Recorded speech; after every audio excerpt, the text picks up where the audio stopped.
Ça y est, le tout dernier jeu Zelda est sorti sur Nintendo Switch ce 26 septembre, Zelda Echoes of Wisdom, et ça vous aura pas échappé. Sur ce jeu-là, on ne va pas incarner Link, mais on va incarner la princesse Zelda. Donc Nintendo s'est mis aussi à la mode des héroïnes après la princesse Peach dans le jeu Princess Peach, tout simplement nommé. Là, c'est Zelda dans Echoes of Wisdom, on avait Aloy dans Horizon, on avait Kayvess dans Star Wars Atlas, bientôt on aura Atsu dans Ghost of Yotei. Donc ça y est, c'est parti, on nous balance des héroïnes à toutes les sauces. Mais là, sur 30-40 ans de jeu, Zelda, c'est la première fois qu'on va incarner la princesse. Et je peux vous le dire tout de suite, avant de vous parler des notes de la presse et des différents retours qu'il y a eu sur ce jeu, c'est le but de cette vidéo. Je vous ai déjà fait une vidéo découverte, et au moment où je tourne cette vidéo, j'ai déjà joué un peu plus d'une heure, voire 2-3 heures déjà à Zelda, et je peux vous dire que c'est mon petit coup de cœur. Franchement, c'est hyper rafraîchissant, c'est très sympa à prendre en main. On retrouve les donjons, les boss comme on aimait dans Zelda Link to the Past ou Link's Awakening, etc. Donc c'est vraiment un bon jeu. Je vous inviterai justement à aller voir juste après la vidéo découverte que j'ai faite sur ce jeu.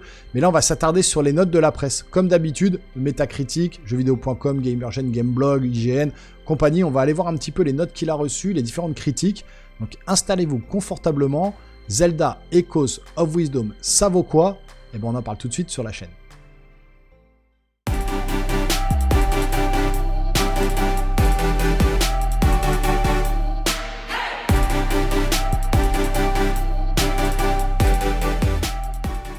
Alors comme d'habitude sur la chaîne, on va commencer avec le site Metacritic qui recense l'ensemble des notes à l'international. Et pour ce jeu, The Legend of Zelda Echoes of Wisdom, le jeu a un Metascore de 86, c'est quand même très très bon. 91% de notes positives, aucune note négative. On a des 100, des 90, donc des 20 sur 20, des 18, des 17, des 16. Donc c'est plutôt très très bon. On va tout de suite s'attarder sur les notes françaises principalement, c'est ce qui nous intéresse. On va aller voir The Legend of Zelda Echoes of Wisdom par jeuxvideo.com. Alors qu'est-ce qu'ils nous disent? The Legend of Zelda Echoes of Wisdom, c'est lui l'incontournable de la Nintendo Switch en 2024. Alors on va pas lire tout le test, je vous inviterai à aller voir, à lire le test de ce journaliste si vous le souhaitez. Nous on va aller plutôt voir directement les conclusions et la note qu'il a reçue. Donc voilà, vous verrez, il y a quand même pas mal de bons points que le journaliste relève dans son test. Donc c'est plutôt cool.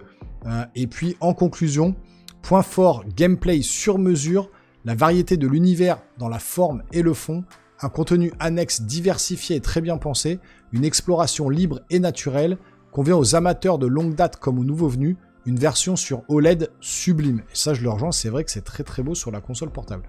Les points faibles, les approximations dans les invocations d'écho et le système de verrouillage, c'est vrai, et sur les quelques heures que j'ai fait, c'est un petit problème. La narration linéaire et anecdotique, des boss qui manquent de challenge. Bon, pour l'instant, j'en ai pas fait assez pour vous donner voilà, mon avis définitif. Note de la rédaction quand même 17 sur 20. The Legend of Zelda Echoes of Wisdom n'est pas une copie de seconde zone d'une aventure de Link, c'est bien un nouvel épisode de la saga à part entière qui a en plus la lourde tâche de passer après Breath of the Wild et Tears of the Kingdom, tous deux considérés comme des chefs-d'œuvre. S'il est moins ambitieux et affiche une narration très en retrait, Echoes of Wisdom arrive à proposer un gameplay séduisant basé sur la réflexion. Il est habilement dissimulé par un univers toujours aussi riche, aussi bien destiné aux amateurs de longue date de la série qu'aux nouveaux venus. C'est aussi par son contenu annexe qu'il brille, qui n'a pour nous de facultatif que le nom, tant il pousse à la créativité. Avec Echoes of Wisdom, la légende de Zelda est bel et bien passée dans une nouvelle dimension, avec un épisode réunissant l'ancien et le moderne avec brio. Il n'est, à n'en pas douter, l'incontournable jeu Nintendo de 2024. Pour l'instant, moi je vous dis, c'est vraiment un coup de cœur pour ma part. Je kiffe vraiment ce jeu, surtout en mode portable. C'est vrai que sur la Switch OLED, il est magnifique. Sur jeu actu, qu'est-ce qu'il nous dit? Zelda Echoes of Wisdom, un Zelda bien différent qui ne plaira pas à tout le monde. 16 sur 20. À qui s'adresse réellement ce Zelda Echoes of Wisdom? C'est la question tout à fait légitime qu'on peut se poser après avoir fini l'aventure. Non sans quelques envies d'abandonner en cours de route. En voulant jouer la rupture avec le remake de A Link's Awakening et éviter de taxer cet épisode de simple DLC avec une Zelda jouable, Nintendo a opté pour un gameplay à l'opposé de ce que représente un jeu Zelda pour de nombreuses personnes.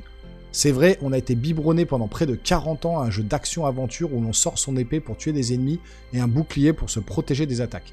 Ce n'est clairement pas ce qui est demandé dans cet Echoes of Wisdom où Zelda ne sait malheureusement se servir que d'un sceptre magique qui lui permet d'invoquer des imitations d'objets et de monstres qu'elle aura croisés sur sa route. Ici, place à la réflexion et à la résolution d'énigmes, c'est ça le cœur du gameplay, et il a raison.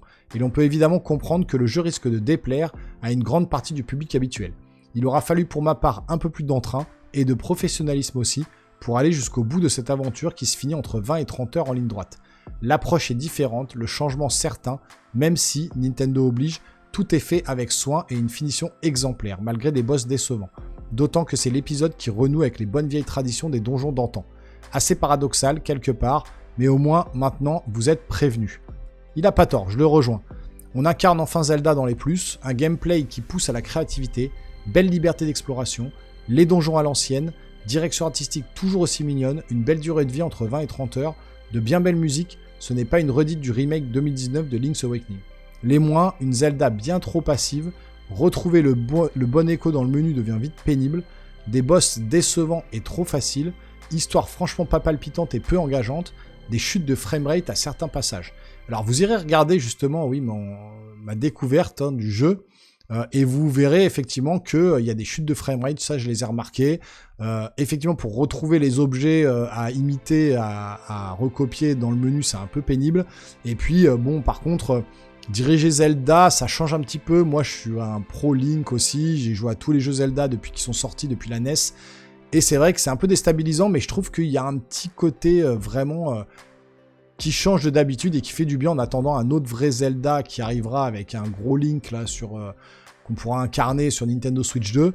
Je trouve que ça redonne un petit peu un petit souffle à la série. Je trouve ça vraiment cool. Et moi, je vous dis, c'est vraiment un petit coup de cœur pour cette année sur la console. Alors, Gameblog, qu'est-ce qu'ils disent ? Zelda Echoes of Wisdom est bien le jeu que les fans attendaient. Qu'est-ce qu'ils nous disent en conclusion ? Encore une fois, je vous inviterai à aller lire le test complet si vous le souhaitez sur le site. Nous, on va s'attarder sur les notes et les conclusions.